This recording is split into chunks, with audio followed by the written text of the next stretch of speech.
Hola, ¿cómo están? Yo soy Mariana Arevalo Y yo, Santiago Zavala, y el día de hoy les vamos a presentar la línea del tiempo sobre... el pensamiento económico y el neoliberalismo. Sigan atentos. Bueno, vamos a empezar con la Edad Antigua y la Antigua Grecia, que va desde el 430 hasta el 1382 después de Cristo.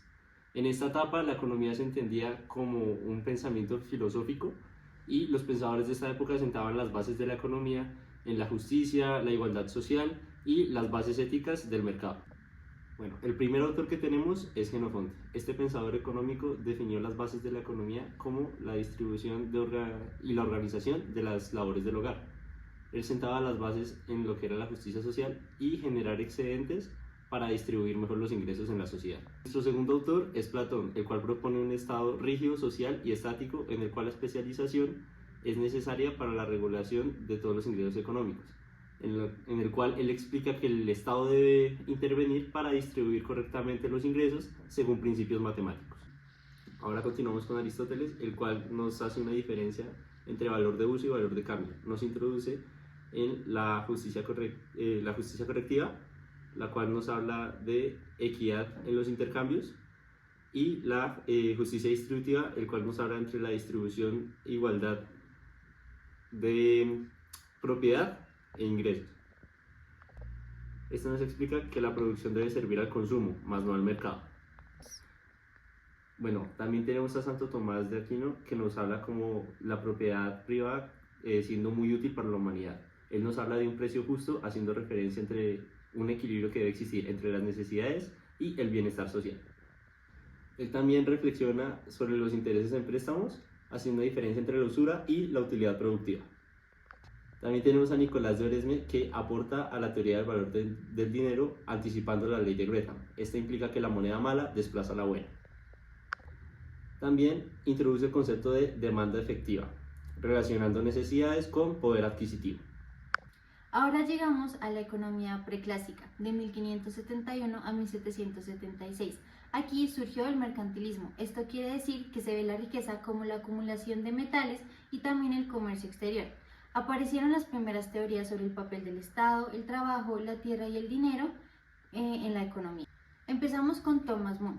Él defiende a toda costa el mercantilismo. Nos propone que la riqueza nacional se logra con un superávit comercial, es decir, vender más de lo que se compra. Justifica salarios bajos para fomentar la productividad. Ahora tenemos a William Petty.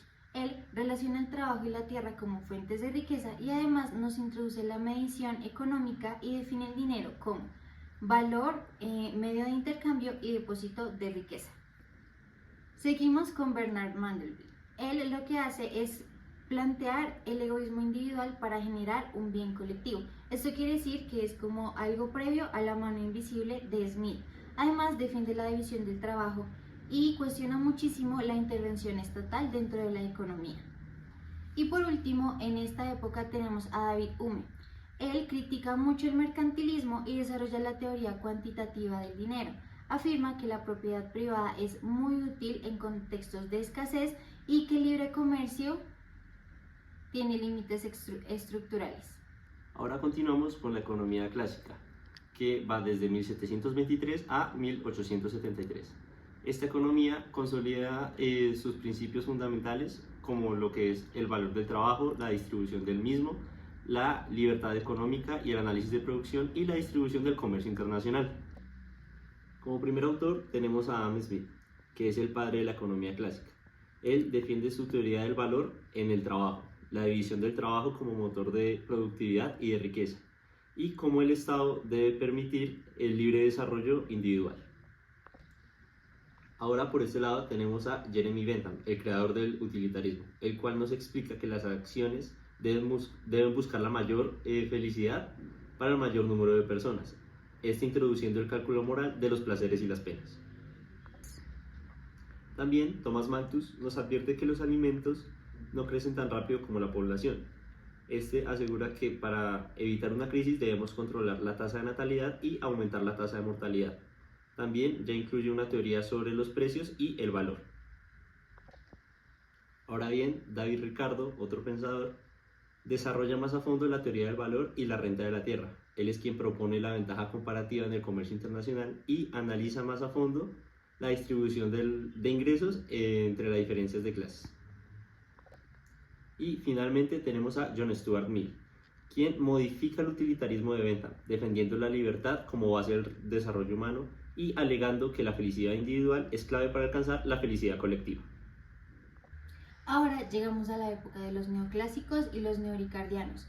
Esta época comprende desde 1858 hasta 1983. En esta época lo que pasó es que el capitalismo industrial nos llevó a dos respuestas. La primera es la de los neoclásicos, que consiste en explicar el valor desde la utilidad individual y el equilibrio matemático, y para los neoricardianos retomar el análisis estructural y las clases sociales nuevamente para explicar el valor y la economía. El primer autor de esta época es Hermann Heinrich Kösen. Él inició la revolución marginalista. Esto quiere decir que el valor de la utilidad depende del placer que genera como obtenerlo. Y habla como de la satisfacción del último bocado, ¿no? Como cuando tú quieres el último pedazo de pizza. El segundo pensador de esta época es Leon Walras. Él introdujo el equilibrio general, la teoría del equilibrio general. Entonces, en esta se introduce también el subastador teórico, que consiste en modificar precios hasta que oferta y demanda sean exactamente iguales en todos los mercados. Y como último autor de esta época tenemos a Pietro Sraffa. Él fue un crítico del marginalismo y retomó a David Ricardo porque él decía que los precios se determinan por insumos técnicos y por la distribución del excedente.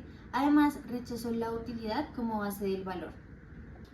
A continuación nos adentramos a la etapa de los mercados imperfectos, el keynesianismo y la economía del desarrollo, que va desde la época de 1791 a 1986. En esta época se cuestiona el libre mercado como un modelo universal, reconociendo la existencia de fallos estructurales, desigualdad y ciclos económicos, y promoviendo la intervención del Estado como un motor de productividad y estabilidad. Como primer autor de esta etapa tenemos a Alexander Hamilton, que en Estados Unidos propuso aranceles, subsidios y protección industrial para así lograr una autonomía económica estable. Rechazó los modelos de libre comercio como un modelo de economía universal.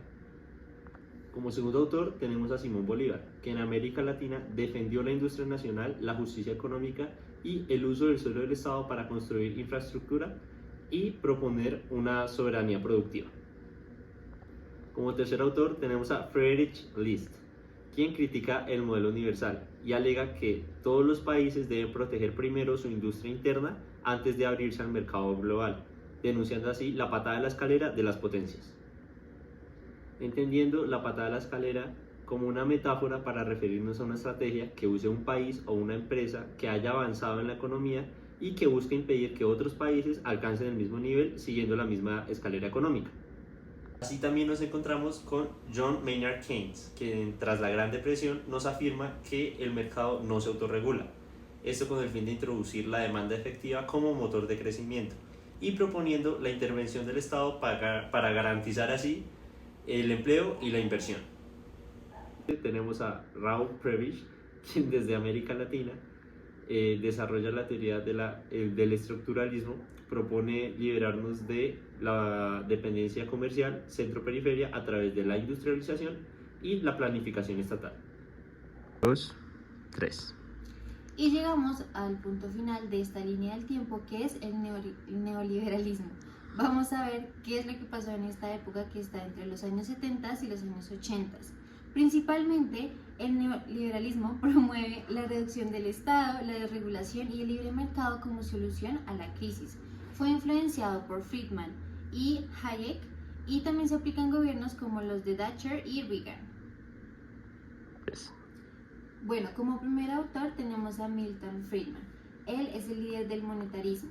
Afirma que la inflación depende de la oferta monetaria, propone reglas monetarias, valga la redundancia, y limita el papel del Estado dentro de la economía.